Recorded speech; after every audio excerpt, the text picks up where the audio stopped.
guys, this is Just Dowd, and I would like to welcome you to the Girl Do It Yourself podcast. I'm passionate about all things creative, from DIY and home design to motherhood and self-love. I'm a mom of 3 boys, a small business owner, and a creative. And after overcoming some struggles, I ventured into DIY, power tools, and design projects in the place of therapy, basically. And I'm here to encourage and inspire other women to pick up the tools, do the hard things, and figure this crazy life out as best we can along the way. So join me for relatable stories, inspiration, and a dash of humor on design, DIY, motherhood, growth, mindset, and more. Buckle up, because my ADHD is about to take us on a wild ride. Hey guys, so I would like to introduce my first ever guest on Girl Do It Yourself podcast. This is Emily McDermott, owner of Pothos Organizational Design. So we were friends in high school, and then we sort of fell out of touch for a little while. And then recently we have reconnected. We're both moms now, we're both business owners, and I'm really excited to pick her brain about organizing spaces. Hey, Emily, thank you so much for being my first guest. So tell us a little bit about yourself and your business. Awesome. Well, first of all, thank you so much, Jess, for having me on your podcast. My first one. I'm super excited and also super nervous. One together. So a little bit about me. I am one of those people that have loved organizing my entire life. I have stories from my mom that I was like a little kid organizing which toys my cousins were going to play with when they came over. Just kind of like carried on through my life. And when I was in college, I did a lot of nannying, and the kids would fall asleep and I would like go into the closets or like be folding laundry and find myself organizing like their mittens and hats, or organizing the drawers with their like towels and stuff in their kitchen. And I think like one of the parents once had said, like, you could really make a business out of this, like we'd hire you. And I was called Messy Jessie. I was never organized. My room was always a chaotic mess. I knew where everything was, but it didn't look organized.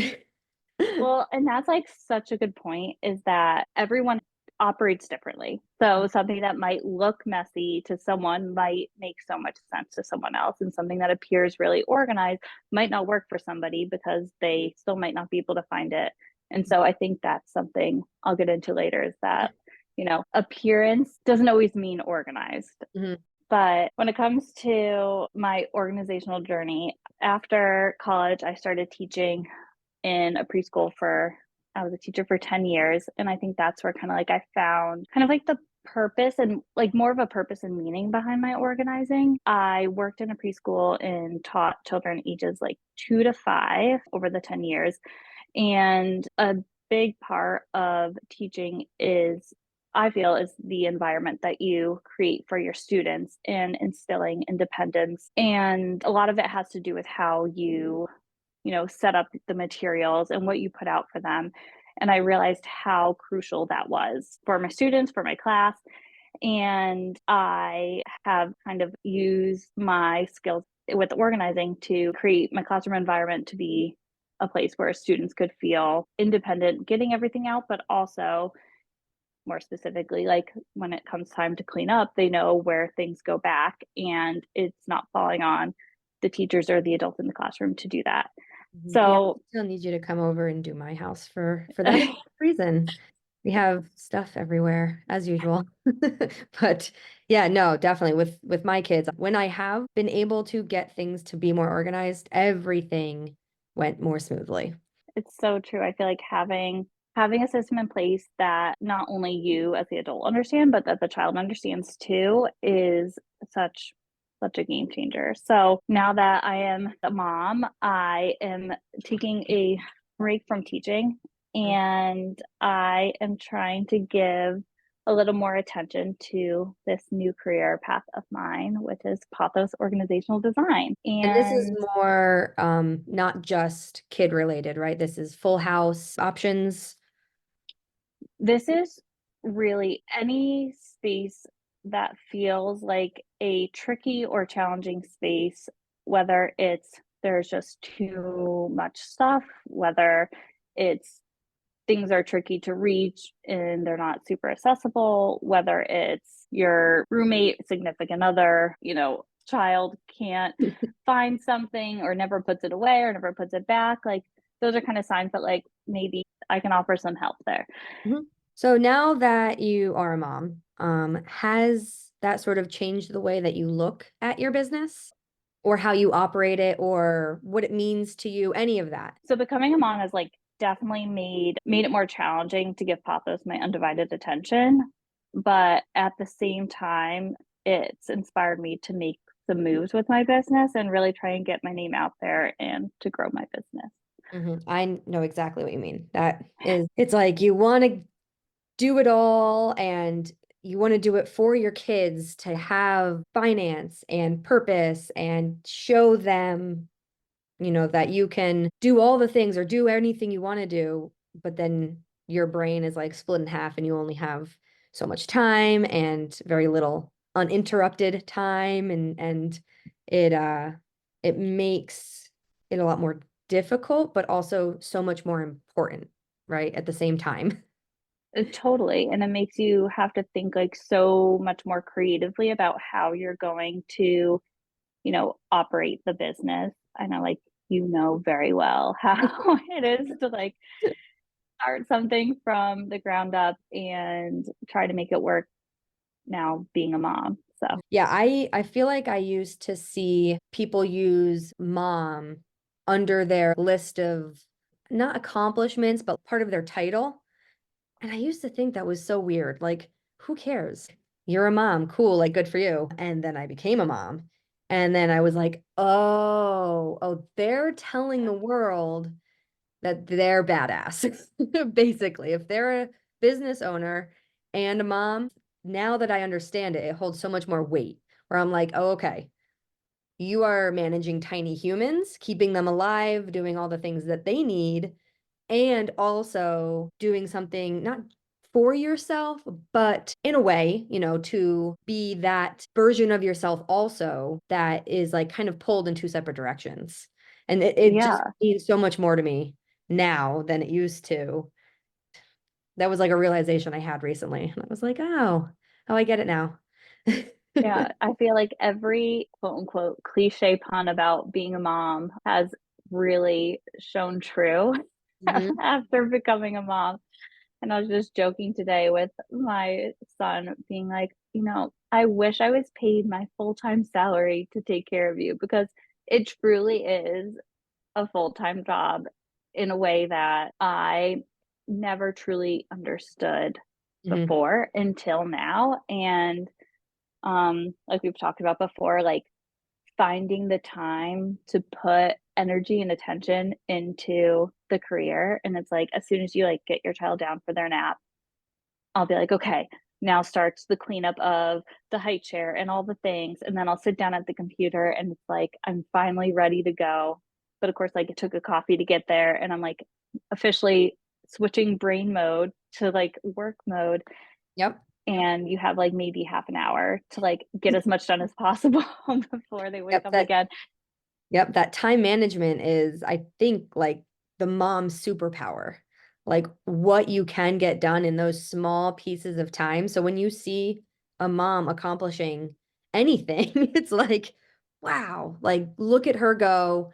Like it's that I have a podcast coming out that I'm talking about actually why I decided to start a podcast. So I think this is probably confusing talking about a podcast I haven't released and a podcast that will come out after I release it, but anyway, and I talk about how it's 10 p.m. when I was recording that audio, but I was exhausted and didn't want to, probably would have rather have laid on the couch watching Netflix, but it meant so much to me that I decided instead to sit here at my computer and record audio for my podcast at 10 o'clock at night. And so that's just it's been a very interesting transition in my brain and I'm sure in yours too. Totally. Have you been looking for a new solution to help you meet your nutritional goals? Well, AG1 is a comprehensive nutrition and gut health in one simple scoop. So I started using AG1 about 3 months ago because my physical health is something I have been wanting to get back under control since having kids. I could feel how drained I was, and knowing with 1 scoop of powder in 8 ounces of water every morning, I'd be able to fill most of the nutritional gaps I was missing, I was sold. So a couple of other things AG1 can help is promoting gut health with pre and probiotics, supporting immune health with vitamin C, zinc, and functional mushrooms, boost energy, which I have seen because I haven't needed an afternoon pick-me-up as often, and when the original reason it was created, which was to help with post-workout recovery. Now I will say it definitely does not taste like a cool glass of sweet tea because it is still a green drink. However, it is truly not bad, and the results and the benefits are just so worth it. So with the link in my show notes, you can check out their website, and if you order a monthly subscription, which comes with 30 servings in a single pouch and a free starter kit, which is a premium jar and a shaker bottle, you can also get a free vitamin D3 plus K2 and 5 travel packs. So Emily, so you work with people in person and virtually, right? Yeah, so I'm located in Boston, and so most of my clients are in the greater Boston area. But during COVID, I started to kind of explore what it would be like to work virtually. And I found that it was more successful than I had even hoped.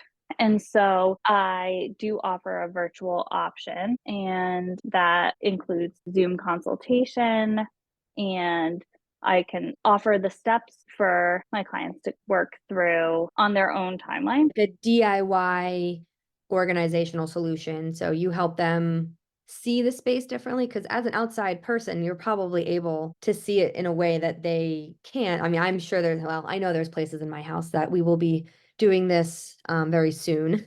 Because there are a couple spots that I cannot figure out. And like sometimes it's just like you get stumped because it's in your everyday routine and you look at it every day. So having like a different perspective, a fresh set of eyes is probably very eye-opening, I guess. Totally. I feel like to have somebody send me a picture or send me some videos, fill out the questionnaire with what the challenges are, kind of like getting to know what makes this space tricky. Mhm. Then I can respond back to the clients with a breakdown of here's my plan, here's what I would implement, here's some products to purchase if I feel like there needs to be products to purchase. And I like that way of saying like a little DIY organization. Yeah. Yeah, I love that. And that is something I need stat. Okay, so new year, right? What do you have planned for your business in 2024? Give me your big dreams, all of it. The sky's the limit. Well, I'll start by saying that I'm really gonna try to work on my social media presence. It's something that is, I don't know if it's my generation or what, but I struggle with my social media presence. So this is what I'm working on. We're gonna get out there on Instagram, and my big goal is to have a website set up and fully functioning by the end of 2024. Awesome. I can help you with that. I had a feeling. I actually have made multiple websites in the past 2 weeks. Amazing. So what about personal life? Any big goals for 2024? Personal life. Honestly, I think it's like I hate to say this because I feel like it feels very cliche, but I have never felt like something is more fitting for my personal goal, and it's to figure out the work, organizing work, and mom life balance.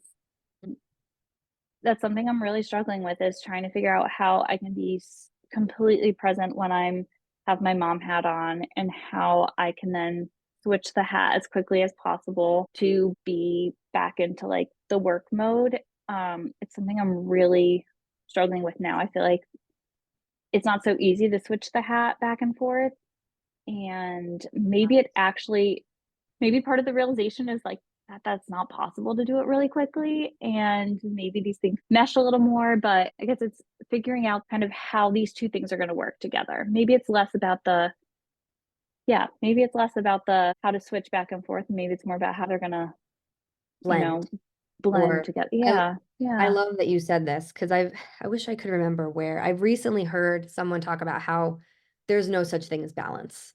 There's more a, like you said, kind of transition, but by making sure that your priorities for both your personal and your business are clear, and then making sure that you can hit them, each of those priorities, when you have the time to do them, but to transition almost like in and out seamlessly. And this is not like there's no like simple solution to this. This is like Right. every person's version of this is going to be day and night from their, the next person next to them. But and I guarantee you there are many people who listen who probably have this same like struggle.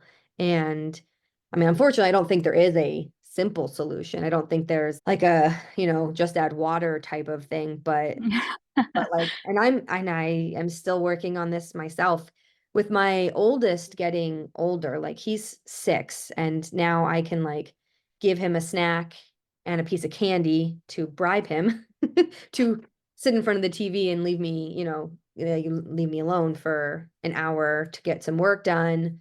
I'm transitioning now into a different version of what my, I say balance just because it's kind of the easiest way to wrap that up. But I mean, we're moving into sports and school activities now. And so everything that we used to do just got flipped on its head in the past like 4 to 6 months. So that was one of the reasons I needed to step away from part of my other business and kind of get some clarity and some just kind of a reset. So I think that's an amazing goal because I think a lot of people probably have that same one, myself included. Yeah, I mean, let me know if you figure out the magic solution, but I will. I will. Okay, so recently, Emily, I got diagnosed with ADHD, and I have noticed that when I declutter an area or I move things to be in a different place or in a different way, that this affects the way my brain functions. It affects how clear I feel. It affects my attitude, my mood. And like same with anxiety, I feel like a lot of that stems out of having clutter or being disorganized. Like, how can you help someone who feels like this or has these sort of same feelings about their stuff? Is that something that you can help with? all right, Jess, thanks so much for asking that question. I think it's super relevant because I feel like so many people have also been diagnosed with anxiety and ADHD. And I'll speak from my own experience because, it can present so differently in everyone. But something that helps me and my family is to have a space that is used often to try to kind of lessen the noise in the space. So I don't necessarily mean the sound in the actual space, but the visual noise. And so, for example, in my living room, which doubles as a playroom, which doubles as an office, it doubles as a lot of things, I use bins and baskets to kind of hide all the baby stuff, all the toys, all the Legos, all the things. And not only does it visually mask where all the clutter lives, Hmm. it also kind of organizes the materials in a way that when it is time to clean up, I know exactly what's going to go in each bin. And my husband knows which bin each thing, the soft stuffed animals go in versus the little cars. And so I think like kind of some two really simple tips is to find ways to kind of like be able to close off the clutter, Hmm. whether it's having something that's behind curtains or doors or has A closet. um closet. Bins and baskets are like my go-to because you can change them out, you can get different patterns, and then you kind of can identify like what's in each one based on the pattern. And then the other piece is just making sure that everything you have like has a specific home. So it's kind of a like a motto that I use a lot is everything needs a home. And I think it helps not only when you're trying to find something because it has a home, but also when it comes to cleaning up, it makes the process so much easier, less overwhelming, and just so much quicker. Yeah, I've also found in my own experiences that things like organic textures and colors are really helpful, almost soothing, especially like organic and nature inspired colors. So blues and greens, also all the neutral tones, white, anything that's just more calming to the eye versus energizing colors like red and orange. And also, depending on the space, like for my husband's office, which also is like his gaming room, I Hmm. went with that dark green because it is calming on the eyes. It literally makes your eyes have to work less because there's less light bouncing around. So the darker the Wow. color, like I wouldn't put a dark color in like my kitchen personally. I like bright white, airy, neutral tones in those types of spaces.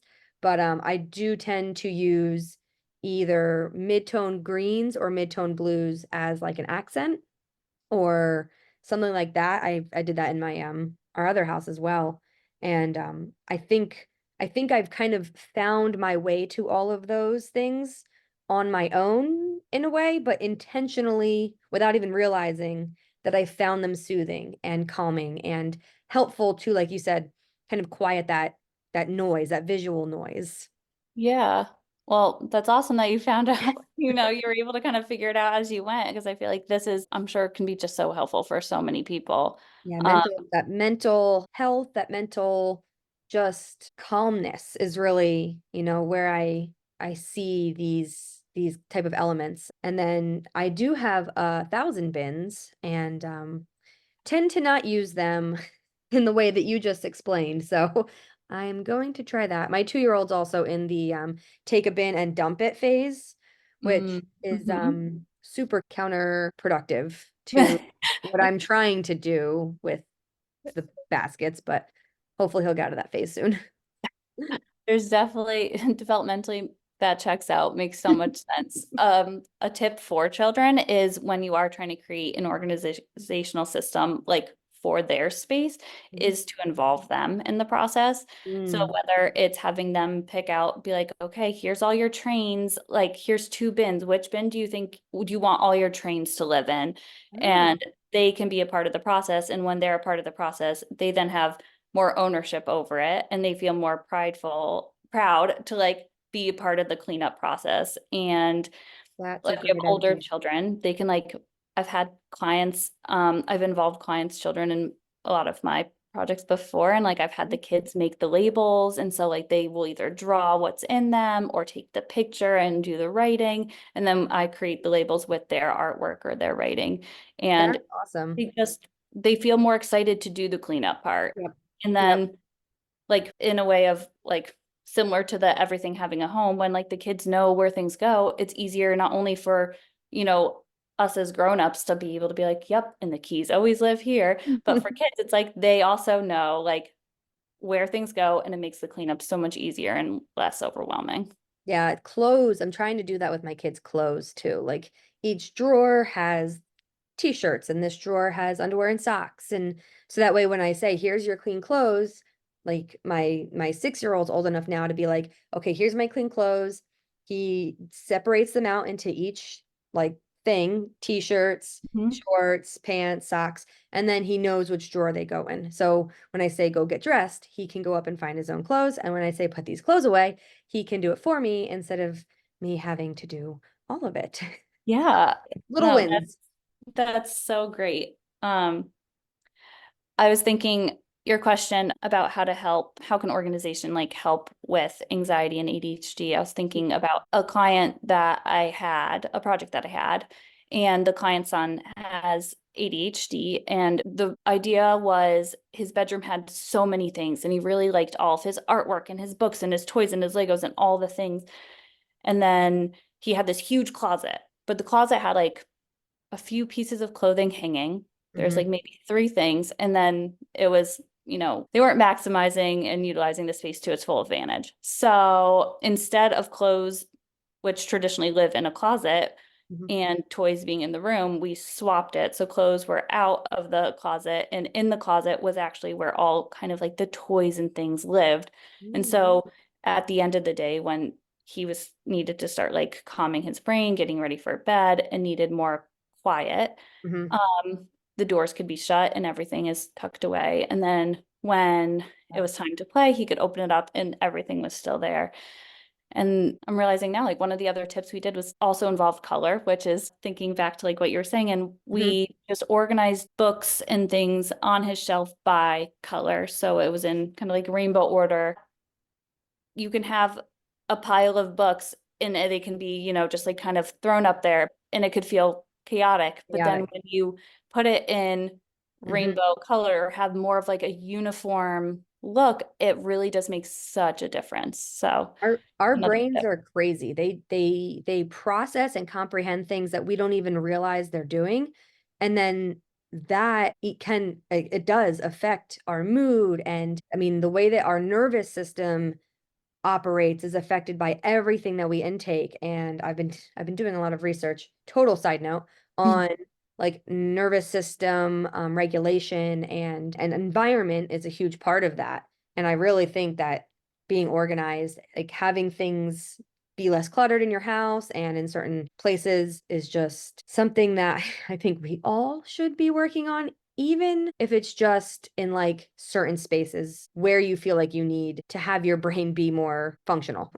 Exactly. Like I think the bin of toys doesn't need to be organized. The bin of toys, right now I have two bins of Cal's baby toys. One has books and one has random baby Hmm. toys. Like that inside that bin, there's no system. Hmm. But the system is that bin hides all of that and everything that is Cal's goes in there. Yep. And I know for me and maybe probably the same for you, I can't get started and be focused on my work until my space is clean. Like I need to everything to be put away. And it's like I put Cal down for a nap, and as soon as he's down for a nap, I like set a timer and I give myself 60 seconds to like do a speed clean. And then I like sit down and I'm like, okay, now I am ready. I grab my I water and I'm like, I'm ready to go. Yep. Especially when I used to work in my kitchen. Now I don't anymore in this house, but in our last house I Yeah. worked in the kitchen, and I like could not make any actual, I could sit down and sit in front of my computer, but I wasn't actually doing anything productive until the space around me was clean. And even now, like this room, my office right now is a mess. I'm working through the mess, so at least I feel like I'm making progress. It's not where it needs to be yet, but I am getting there. I'm transitioning a lot of things. So like a couple of these cabinets are going to be turning into DIY projects downstairs in the pantry and in the laundry room. So I have to do it in a strategic way so that I don't just have cabinets like sitting around my room. Yep. Um, but yeah, I definitely feel like organization is huge, Yeah. especially now with kids and having a house. And it's just, I wish I had gotten better at it before my brain was a chaotic mess of all children's activities, all the other things. Because I feel like once I get into a good system and into a good groove and actually set things as a habit of putting something back specifically in one place, Hmm. then I can do it pretty easily. But it's Right. a lot harder for me to do that, to set that system up. Yeah. The setting up of the system is one of the hardest parts, and that's something that is so personal because a system for you might not work for someone else, and it could be a system for you might not work for somebody in your family. Like it does take really getting to know. That's something I feel is really important is getting to know the clients when I Mhm. am working with them because I don't just want to come in and be like, here's what I know worked for me, so I'm just gonna implement this in your space because everybody functions differently and everybody needs something different. So I really like to know like what their lifestyle's like, what are things that are important to them, what are challenges, what are spaces that feel good to them that exist in their house already, and like what are things that are the most challenging. Mhm. And based on what they share with me, I then create something an organizational system that's individualized to them and their needs. Hey guys, so if you're looking for more ways to reduce stress and anxiety in your home, you can download my free guide, 10 Ways to Reduce Stress Through Home Design and Organization.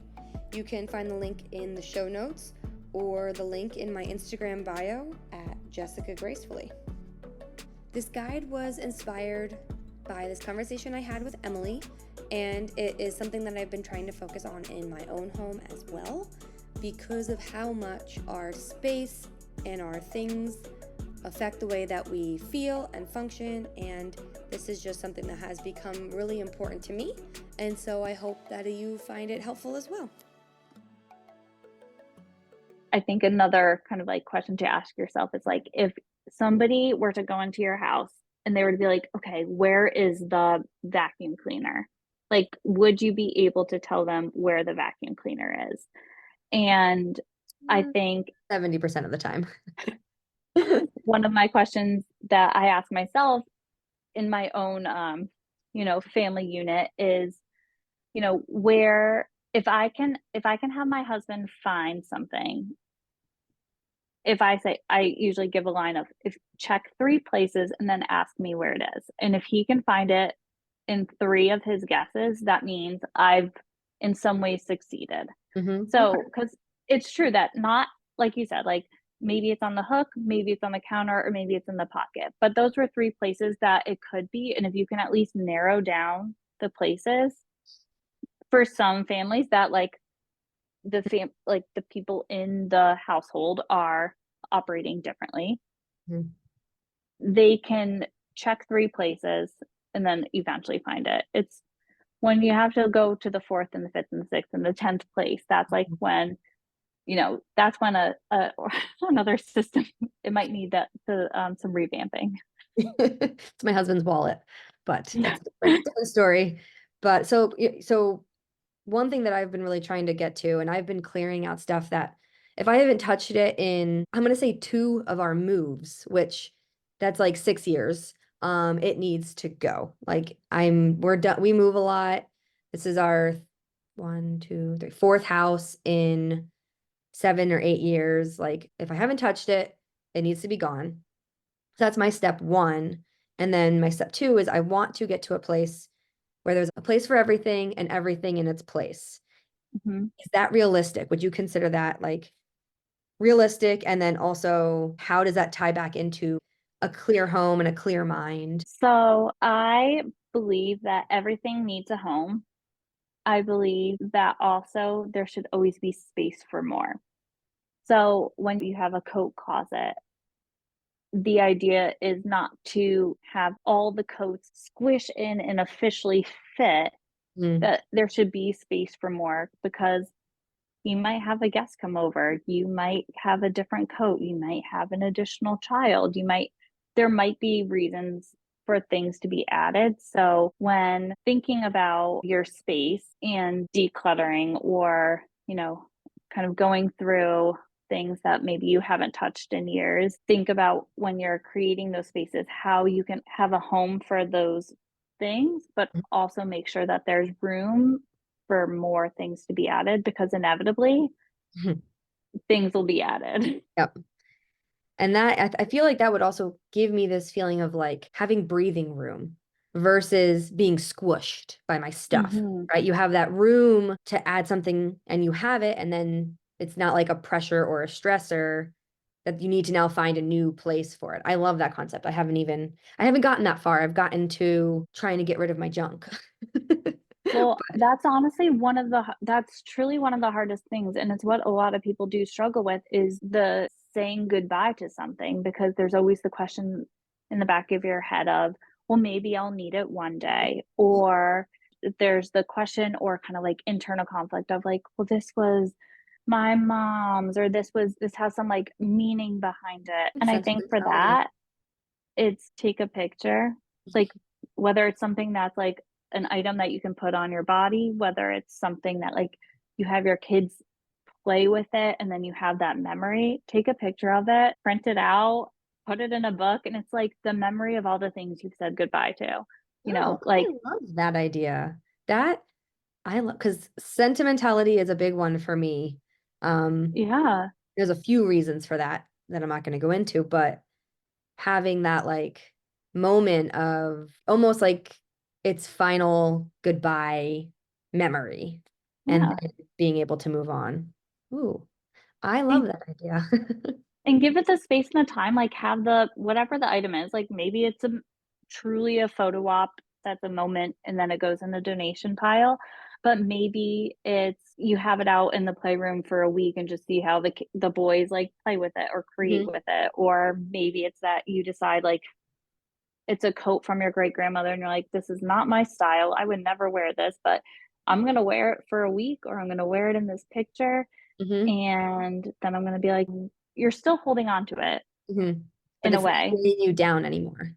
Mhm. And it's not taking up space in your home. You're a mom, you're a wife, you have 3 boys, and you have family always in and out, like, you have a house that has a lot of people in it. Thinking And about how you can, make more space is gonna also help with, like, it's a good step in creating systems to move forward with, like, finding things easier or just feeling a little more, clearing your like, zen and clear. Yeah. clearing your brain, clearing your head, that's been big for me lately.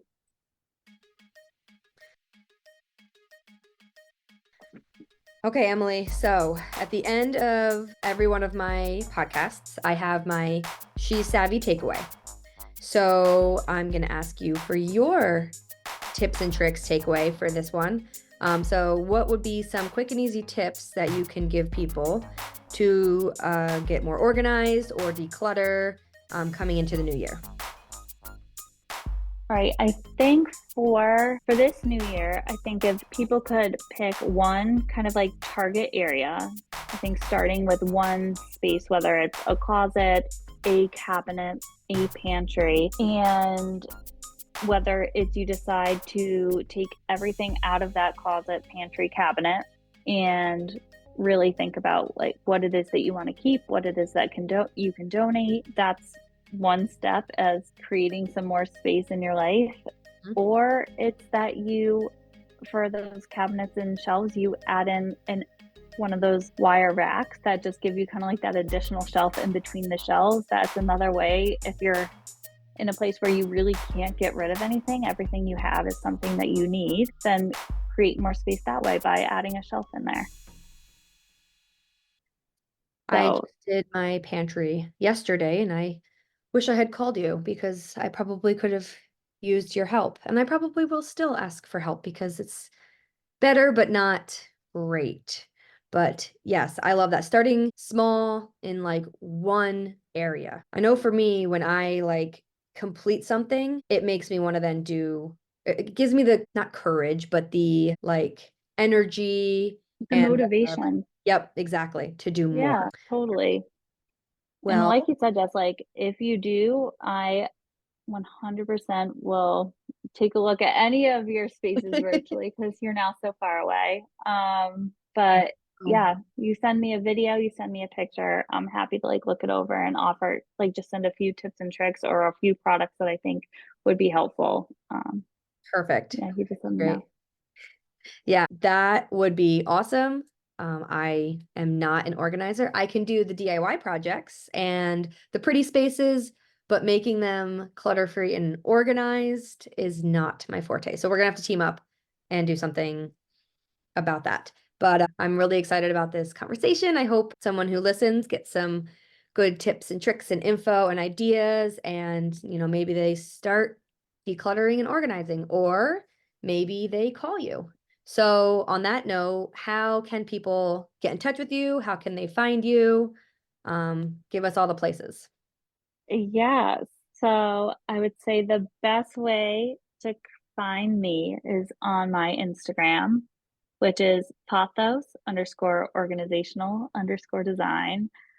And if you follow me, send me a DM with any of your questions. I'm happy to give you offer some support, but also on my Instagram, I offer some tips, some tricks, and also just like a little bit about my fun and ever evolving life. So All right, sounds good. Well, thank you so much.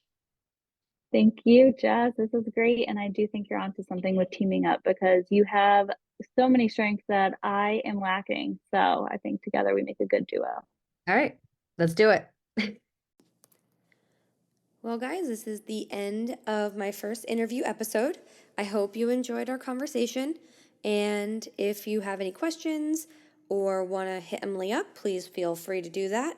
Also, Emily and I put together an Amazon shopping list, so you can go check that out if you're interested in some of the recommendations we have for organizational products and different things to use in your home. You can find the link to this shopping list in the show notes or in the link in my Instagram bio, just like the free 10 ways to reduce stress through home design and organization guide. And if you have any other questions or suggestions or anything that you want to talk about, please feel free to reach out to me through my Instagram or my email. And now I'm going to end this episode with actually an outtake from our off-the-record conversation, but I felt like the conversation was really powerful and expressed a lot of things that I want to make sure that everyone else gets a chance to hear. So I'm going to play that for you guys now, and then that will be all for the episode. Thank you so much for listening. I went into this with like, it needs to be perfect. I really like let myself not be super stressed out about it. Like I've missed, 4 weeks now basically of not posting one that I wanted to. And I'm a little frustrated about it because I almost have it done. I just haven't had time to finish it. But at the same time, I'm like, it is what it is. And, I'm new at this. This is brand new. Like, I don't know how to do this. Like, I don't know what I'm doing. And that's okay. And, in the one episode that I've just finished up, I'm like, oh, I'm learning how to do all of this because this is called Girl Do It Yourself. So I'm learning how to do it myself. Like you can hire out a lot of it. And like, that's, I think part of the like encouragement and empowerment that I want to give other women is like lead by example. And so like just being vulnerable and open and being like, I don't really know what I'm doing, but I'm going to figure it out. And like, maybe there's something that's not podcasting, but something else that you want to do. And you're like, I don't know how to do it, so I'm not going to do it. Yeah.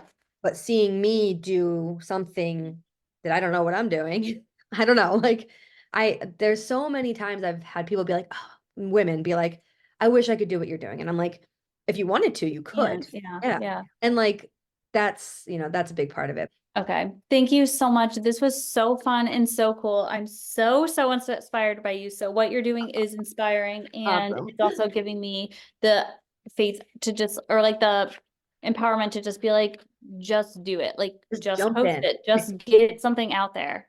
Yeah. It's better to do it because I'm waiting for the perfection, but like, Not gonna what's be there. perfect? Yeah. I look back at my thing and I'm like, I actually did some good stuff on my Instagram. So why am I like, just start getting stuff out there. So I'm really trying. Awesome. You're doing great. You're doing great. Appreciate you. Thank you so much for tuning in to another episode of the Girl Do It Yourself podcast. Until next time, stay creative, girl, and remember, you can do it yourself.